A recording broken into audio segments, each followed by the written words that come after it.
হর হর মহাদেব। নমস্কার বন্ধুরা, ভক্তি শর্টস ওয়ার্ল্ডে স্বাগতম।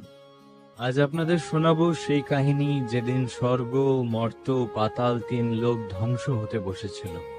সমুদ্র থেকে উঠেছিল এমন বিষ যার এক ফোঁটায় সারা সৃষ্টি ভস্ম। তখন কে বাঁচালো আমাদের? কিভাবে মহাদেব নীলকণ্ঠ হলেন? শুনুন সমুদ্র মন্থনের সম্পূর্ণ কাহিনী। শেষ পর্যন্ত থাকুন, ভক্তি বেড়ে যাবে। হর হর মহাদেব। গল্পটা শুরু স্বর্গলোকে। দেবরাজ ইন্দ্র অহংকারী হয়ে মহর্ষি দুর্বাসার দেওয়া পারিজাত মালা হাতির পায়ে ফেলে দিলেন। মহর্ষি রেগে অভিশাপ দিলেন, ইন্দ্র তোমার অহংকারের স্বর্গলক্ষ্মীহীন হবে। ব্যাস, মা লক্ষ্মী স্বর্গ ছেড়ে চলে গেলেন। দেবতারা শক্তিহীন হয়ে পড়ল। এই সুযোগে অসুররাজ বলি স্বর্গ দখল করে নিল। ইন্দ্র, বরুণ সবাই কাঁদতে ভগবান বিষ্ণুর কাছে গেলেন। বিষ্ণু বললেন, একটাই উপায়, ক্ষীরসাগর মন্থন করো, অমৃত উঠবে, খেলে অমর হবে। কিন্তু মন্থন সোজা নয়, লাগবে মন্দার পর্বত, বাসুকি নাগ আর কূর্ম অবতার।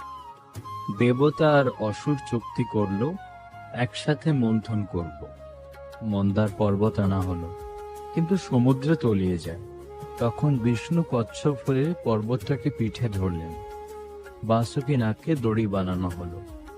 দেবতারা ধরল লেজ, অসুররা ধরল মুখ। মন্থন শুরু। হেঁয়া হেঁয়ো করে টানাটানি।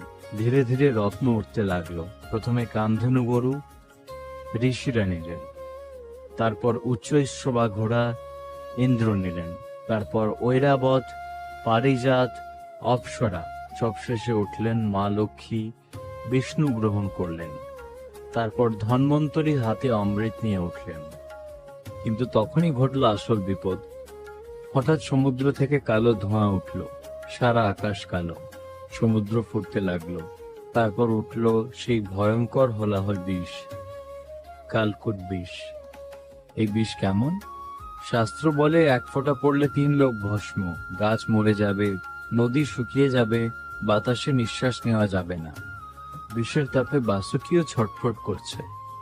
দেবতারা বাঁচাও বাঁচাও করে পালাচ্ছে।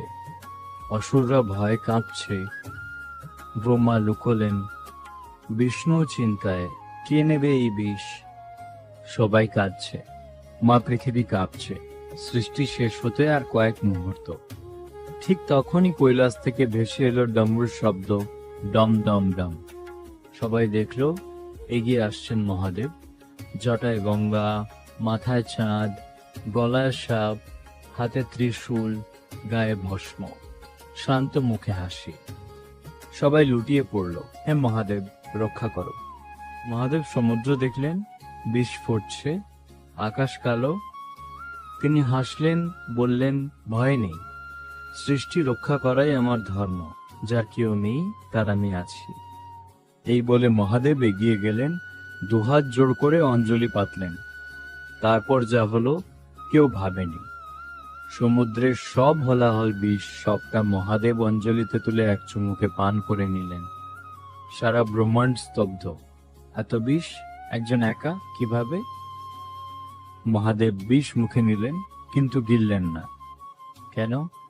কারণ বিষ পেটে গেলে ভিতরের সৃষ্টি নষ্ট, মুখ দিয়ে বের করলে বাইরের সৃষ্টি নষ্ট। তখন মা পার্বতী দৌড়ে এলেন। স্বামীর কষ্ট দেখে চোখে জল।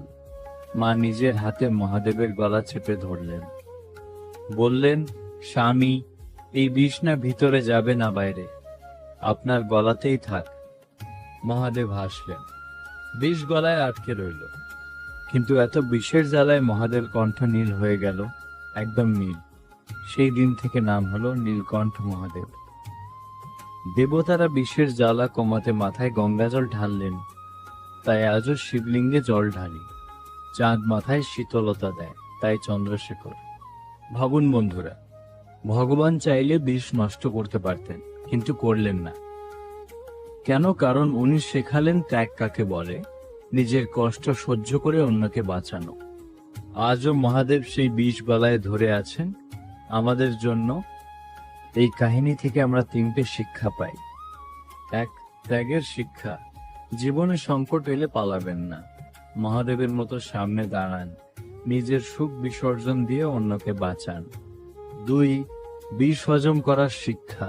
জীবনে অপমান, দুঃখ, কটু কথা আসবে, এগুলো